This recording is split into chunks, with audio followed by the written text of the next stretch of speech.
આકાશવાણીના ગોધરા કેન્દ્ર પરથી હવે પ્રસ્તુત છે ખેડૂત મિત્રો માટેનો ખાસ કાર્યક્રમ કિસાન વાણી. અને આજના કિસાન વાણી કાર્યક્રમમાં આપની સાથે આપના રેડિયો સેટ પર હું છું આપનો દોસ્ત કેતન રાવલ અને મારી સાથે છે પારુલ રાવલ. તો આપ સૌને અમારા પ્રેમભર્યા નમસ્કાર. નમસ્કાર.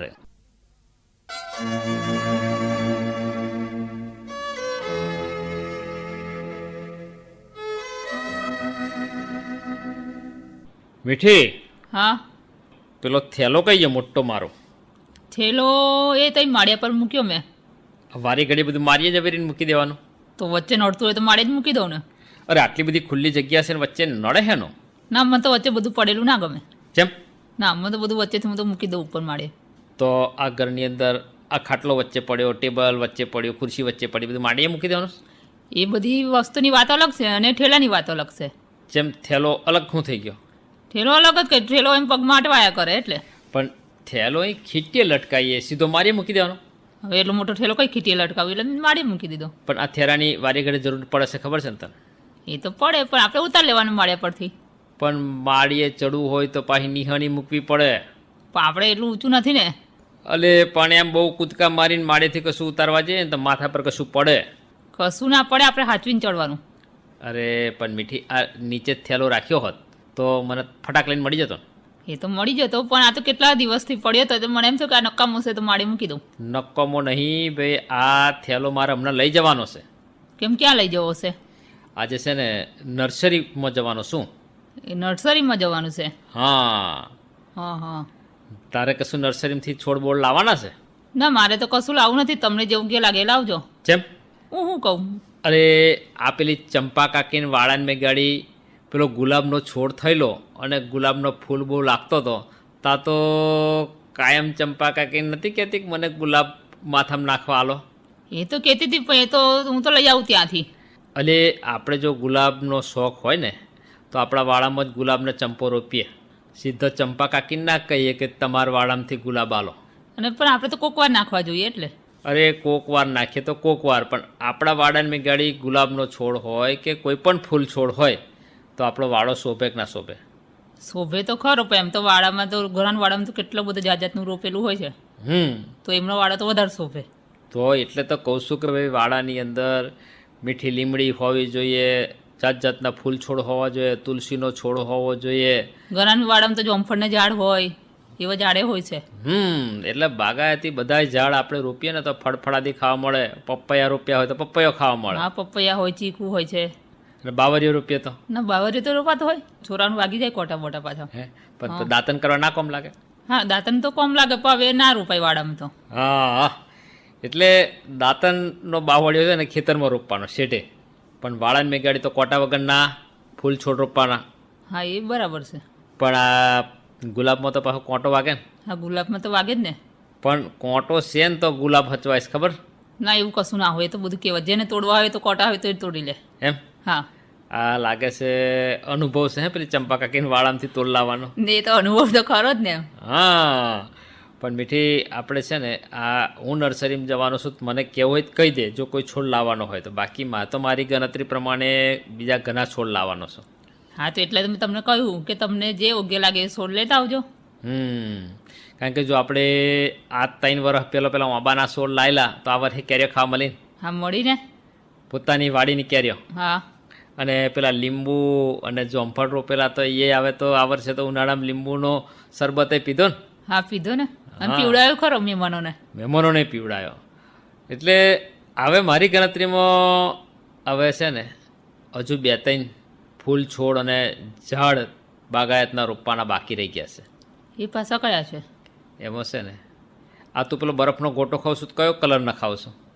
હું તો બધા અલગ અલગ ના ખાવું. કોઈ ઘણી વાર કોઠું ના ખાવું, ગુલાબી ના ખાવું છું. હા, બધા અલગ અલગ જાત જાતના. હા, પેલું આગળ હું બોલી ખાવું છું. કોઠું. હા, કોઠું. કોઠાનો જ છોડ લાઈન રોપવાનો. શું હતો? એ તો બધું બહુ ઊંચો હોય, બહુ જ મોટો હોય. પણ એ ખેતરમાં રોપવાનો છે. ખેતરમાં રોપવાનો છે તો વાંધો નહીં. એ ભલે 2 વર્ષે 5 વર્ષે 10 વર્ષે જ્યારે થવો હોય થાય, પણ આપણા ખેતરના શેઢે છે ને બધા ફળના ઝાડ હોવા જોઈએ. એટલે 2-3 આ કોઠિયો રોપવાનો. શું? અને એનો ભાવ પણ સારો આવે. એક કોઠું વેચે તો 10 રૂપિયાનું. આપણે વેચીએ કે ના વેચીએ પણ મીઠી આપણા ખેતરના શેઢે હોય ને તો ખાવાય કોમ લાગે, એની ખાવાય કોમ લાગે, એની ચટણી બને. ચટણી બને. અને બીજું મીઠી છે ને મને બહુ પ્રિય ફળ છે હા એક. સીતાફળ. હા હા, સીતાફળ. હવે સીતાફળ છે ને એ આપણા ખેતરમાં નહીં ને આપણા વાડામાં નહીં. તો આ વખત તો આ બાગાયત નર્સરીમાં જવાનો છું ને તો હું સીતાફળના છોડ લાવવાનો છું. એ તો સારું કહેવાય હા, કારણ કે સીતાફળ તો છોરાઓને બહુ ભાવે છે ઘરમાં. એટલા માટે જ મેં નક્કી કર્યું કે સીતાફળ વાવીએ ને જાતે ખાઈએ. અને આજના કાર્યક્રમમાં મીઠી સીતાફળની ખેતીની જ વાત આવવાની છે. તો તે આપણે સાંભળવી જ પડશે. હા, તો કેન્દ્રીય બાગાયત સંશોધન કેન્દ્ર વેજલપુરના અધિકારી શ્રી ડૉક્ટર વિકાસ યાદવ સાહેબની વાત સાંભળી લઈએ. હા, સાંભળી લઈએ.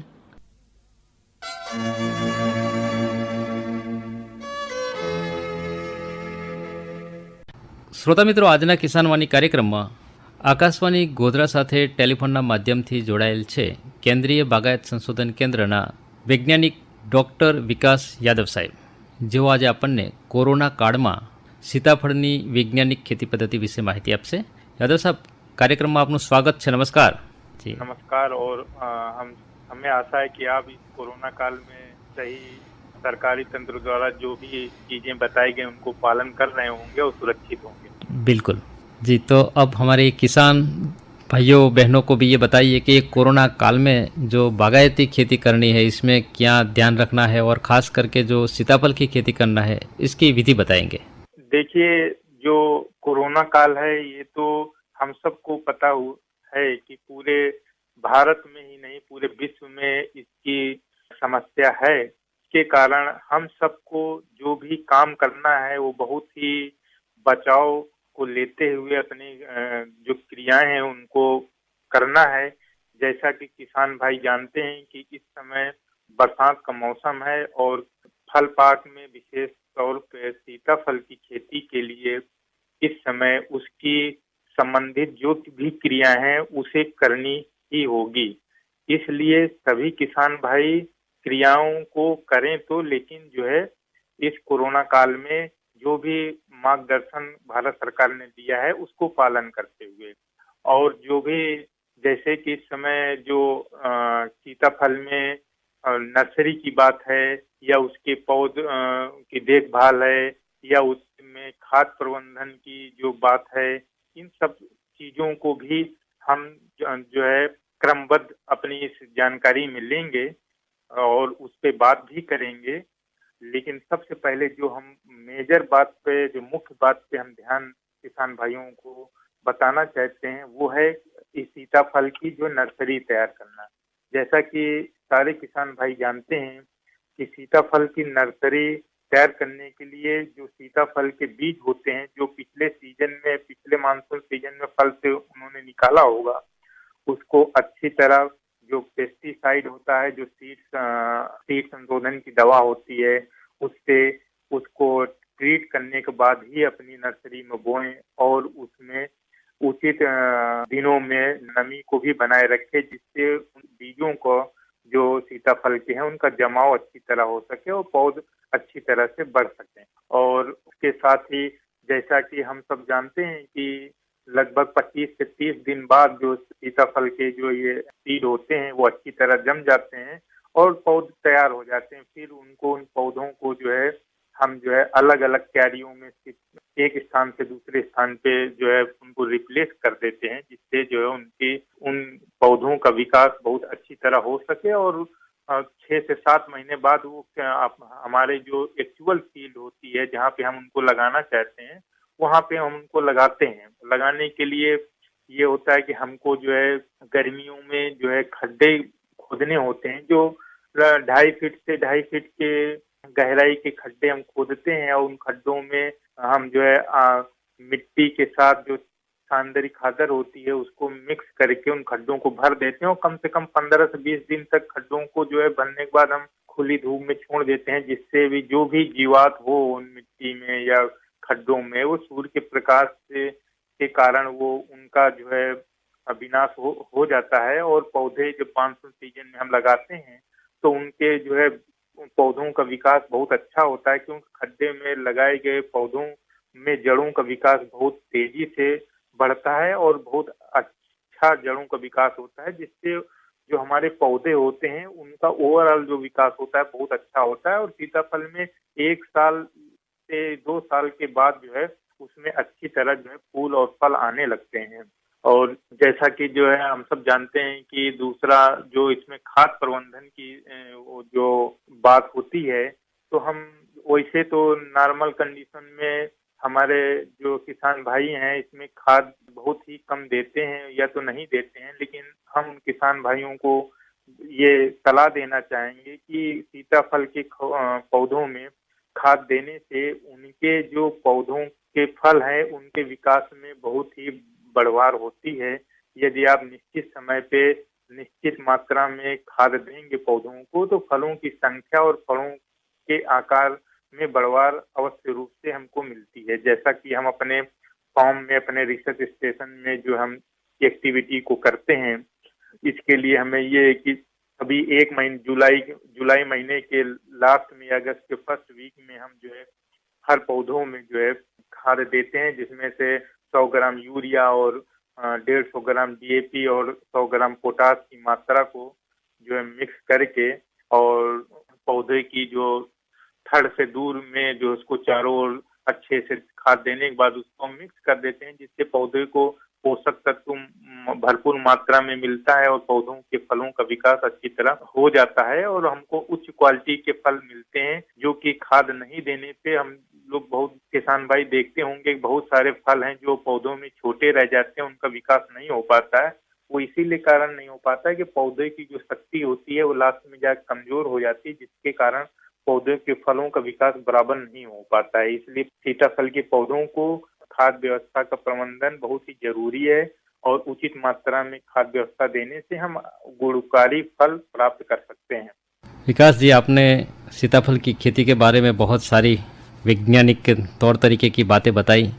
साथ में ये भी बात बता दीजिए कि ये कोरोना काल चल रहा है, कुछ लोग बाज़ार से कोई भी जो फ्रूट है या साग भाजी खरीदते हैं तो कुछ सावधानी बरतते नहीं है। तो इस कोरोना काल में जो भी फल है या साग भाजी खरीदने में क्या ध्यान रखना चाहिए, जो विक्रेता है उसको भी क्या ध्यान रखना चाहिए, जो उत्पादक है मतलब के किसान है उसको भी क्या ध्यान रखना चाहिए, उसके बारे में थोड़ा बात करेंगे? जी जी बिल्कुल। जो है जैसा कि हम इस समय देख रहे हैं, जब से लॉकडाउन तेज हमारी देश में खत्म हुआ है, तो चाहे किसान भाई हों या आम नागरिक हो, वो बाजार में जाता है किसी भी सामान को लेने के लिए, तो अक्सर देखा जा रहा है कि वो जो भारत सरकार द्वारा बनाए गए मार्गदर्शन है या नियम है उनको अच्छी तरह पालन नहीं कर रहा है।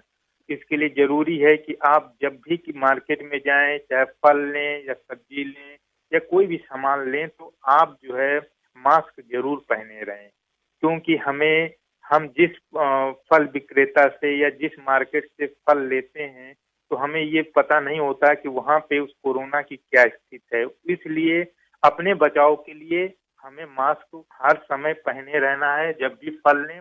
उसके बाद अगर वहाँ से फल लेते हैं तो उस थैली में उनके द्वारा ही फल रखवा लें। घर में लाने के बाद उसको अच्छी तरह धुल लें।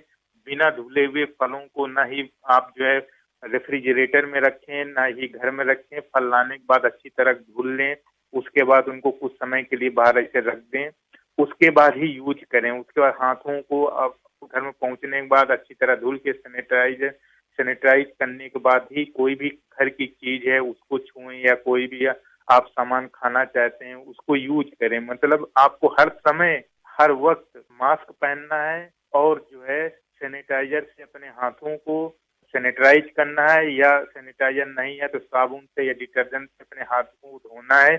बाहर की कोई भी वस्तु, लाई हुई वस्तु को बिना धुले हुए या बिना सफाई के आपको यूज नहीं करना है, चाहे घर हो चाहे बाहर हो। आपको इस कोरोना काल में ये जो भारत सरकार के दिशा निर्देश हैं उनको आपको अच्छी तरह पालन करना है, नहीं तो हम तो खुद बीमार होंगे ही, दूसरों को भी हमारी वजह से समस्या पैदा होगी। और इसलिए हम सब की जिम्मेदारी है इसको कम करने के लिए कि अपनी जिम्मेदारियों को अच्छी तरह निभाएं। विकास जी, आकाशवाणी गोधरा के साथ टेलीफोन के माध्यम से जुड़ के आपने सीताफल की वैज्ञानिक खेती साथ साथ में ये कोरोना काल में क्या सावधानी बरतनी चाहिए इसके बारे में सबको अवगत कराया।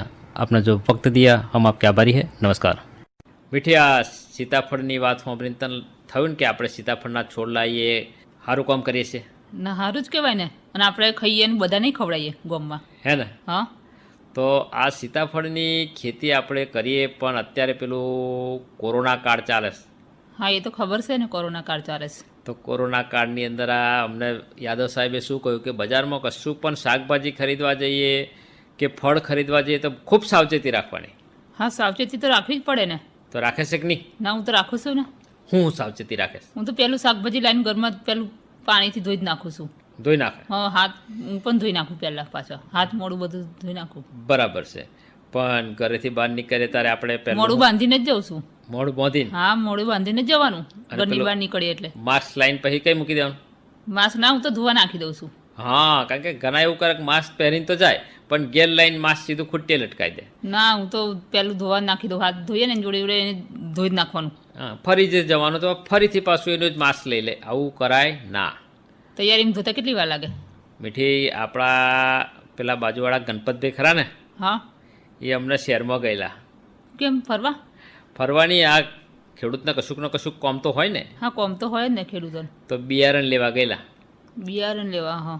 પણ એમને છે ને ચોલ્લો થયો. એ પાછો છે એનો ચોંડલો થયો. ચોલ- લગ્ન તો ચાલતા નહીં લગ્નનો ચોલ્લો નહીં, તો એમને છે ને કાયદાનો ભંગ કર્યો અને ચોલ્લો કરવો પડ્યો. એ પાછું કેવું ભંગ કર્યો કાયદાનો? કાયદાનો ભંગ એટલે મીઠી અત્યારે છે ને આ કોરોના કાળની અંદર સરકારે એક ગાઈડલાઈન બહાર પાડી છે કે બહાર નીકળો ને તો તમારે માસ્ક પહેરીને જવાનું. હા માસ્ક પહેરીને જવાનું, પણ આ ઘણા લોકો તો નથી પહેરતા. પણ એમને તો ભાઈ શહેરમાં પોલીસે પકડ્યા. પછી 200 રૂપિયાનો ચોલ્લો. પછી એ તો એમ કે તમારા ખિસ્સામાં જ માસ્ક હોય છે તોય. પણ એ ખિસ્સામાં જ હતું પણ મોઢે લગાવેલું નહોતું. હા હા એમને તો કાયમ એવું જ હોય છે. હા, કે ખિસ્સામાં માસ્ક હોય એટલે કંઈ એવું નથી કે તમને પોલીસ પૂછે કે ચલો માસ્ક કઈ છે તો કે આ તો કંઈ ગાડીનું લાયસન્સ જ ખિસ્સામાંથી કાઢીને બતાવી રહ્યું કાર્યું લાયસન્સ. તે પોલીસને એવું જ કહેતા હતા કે મારા ખિસ્સામાં છે માસ્ક, તો એટલે- પોલીસવાળા એવું જ કહ્યું કે કેમ પહેર્યું ના. હા, આ કંઈ લાયસન્સ નહીં તો કે ખિસ્સા કે પાકીટમાં મૂકી રાખવાનું. આ માસ્ક છે અને એ મોઢે બાંધવાનું છે. જો ના બાંધો તો પછી ચોલ્લો થાય ને. હા ચોરનો તો કરવો જ પડે ને પછી. હા, અને આ તો ચોલ્લાની રકમે વધી ગઈ છે અમુક શહેરોમાં તો. હા અમુક શહેરોમાં તો વધી ગઈ છે એ ખબર છે મને. 200 ની 500 થઈ ગઈ. પણ એમાં શું થાય, ઘણા લોકો આગળ વાળું બાંધે છે તો પાછળ વાળા ઘણા બાંધતા જ નથી હોય છે. પણ મીઠી એમાં છે ને આ કંઈ સરકાર કંઈ દંડ વસૂલવા માટે આ બધો કાયદો નથી બનાવ્યો, પણ આપણી સાવચેતી માટે બનાવ્યો છે કે તમે દંડની બીકે માસ્ક બાંધો, એમાં તમારું રક્ષણ થાય અને સામેવાળાનું રક્ષણ થાય. કોરોનાનો વાયરસ લાગે નહીં. આ તો ઘરની બહાર નીકળે એટલે મોડું બાંધી જ રાખવાનું બસ. પણ મીઠી આ ઘરમાં બાંધી રાખવાની નહીં. હા ના ઘરમાં તો ના રખાય ને, શ્વાસ ના લેવાય પાછો. હા, હું જ્યારે બોલાવું ને ત્યારે પછી એમ નહીં કરવાનું મોઢું બાંધી. ના ના હું તો બાંધું જ ના ને પણ. બરાબર ને? હા પણ આપણે છે ને કાર્યક્રમમાં આપણે જ બોલ કરીએ અને આપણા મોઢે જો આ પટ્ટી નહીં બાંધીએ ને તો આપણા શ્રોતા મિત્રો પણ કંટાળી જાય. તો આપણે મોઢે બાંધી દઈએ છીએ માસ્ક અને શ્રોતા મિત્રોને સંભળાય છે એક મસ્ત મજાનું ગીત. અને કોઈ ના કંટાળી જાય, કોણ કંટાળી જાય? કોઈ શ્રોતા ના કંટાળી જાય. આપણી વાતો કેવી અસલ હોય છે. એમ? હા અરે પણ વધારે પડતી જો વાતો કરીએ ને તો કહેવાય ને કે બહુ ગળ્યું ખાઈએ તો ડાયાબિટીસ થાય. પણ આપણે તો માપનું જ ગળ્યું ખાઈએ છીએ. બહુ તીખું ખાઈએ તો અલ્સર થાય, એસિડિટી થાય. એટલે આપણે માપનું જ બોલવાનું. માપનું અને જ બોલે છે ને હારી હારી માહિતી આપીએ છીએ લોકોને. હા, એ વાત તો સાચી. એટલે તો મીઠી ઘણી વખત છે ને આપણા શ્રોતા મિત્રો આપણને કાગળ લખીને જણાવે છે. હા જણાવે છે ને કે તમારો પ્રોગ્રામ અમે સાંભળ્યો, અમને ગમ્યો. તો આપણે આ શ્રોતા મિત્રોને કહીએ કે જો તમને પણ આ મીઠીનો અને એના ઘરવાળા કડવાનો કાર્યક્રમ ગમતો હોય તો એક કાગળ લખીને મોકલજો કે મીઠીનો અને કડવાનો કાર્યક્રમ ગમ્યો તો અમને સારું લાગે. તો ચોક્કસ હા, આ કડવાની વાત ના સાંભળો પણ મીઠીની વાત સાંભળીને કાગળ લખજો.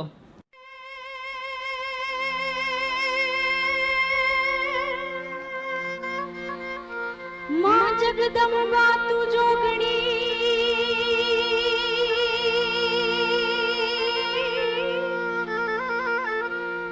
અને હું જપું તિહારો જાઉં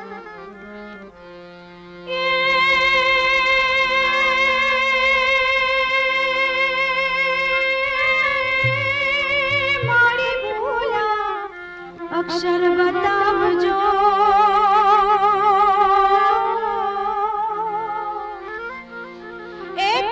ગુણ ને ગાઉં દિન રાત આ ગોકુળિયું ગમતું નથી અને વળી જમના લાગે ખારી ઝેર એ મારા વાલીડા નિહારે જોને મે અરે રે તે તો સિદ્ધને કરાવ્યા શામળા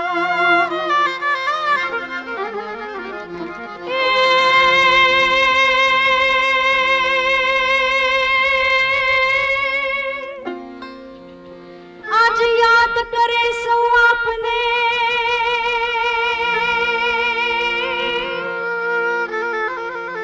યાદ કરે સૌ આપને અને તમે ખૂબ કરી લ્યો ખ્યાલ એ તમે અહીંયા વહેલા આવજો એ મારા ગિરિધારી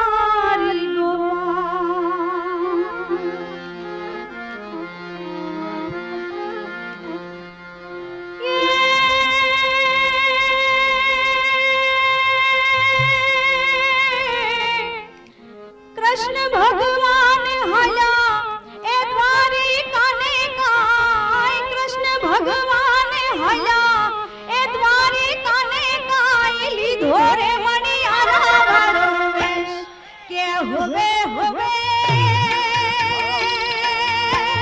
લીધો મણિયારા વાળો વેશ કે હું તો તુને વારુયા દિયો મણિયારા કે હું તો તુને વારુયેલા જીઓ રે મણિયારા કે હું તો તુને વારુયા જીઓ રે મણિયારા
આકાશવાણીના ગોધરા કેન્દ્ર પરથી હમણાં આપ સાંભળી રહ્યા હતા ખેડૂત મિત્રો માટેનો ખાસ કાર્યક્રમ કિસાનવાણી. અને આજના કિસાનવાણી કાર્યક્રમમાં આપની સાથે હું હતો આપનો દોસ્ત કેતન રાવલ અને મારી સાથે હતા પારુટ રાવલ. તો કાર્યક્રમમાંથી છૂટા પડવાની અમને આપશો રજા. રજા.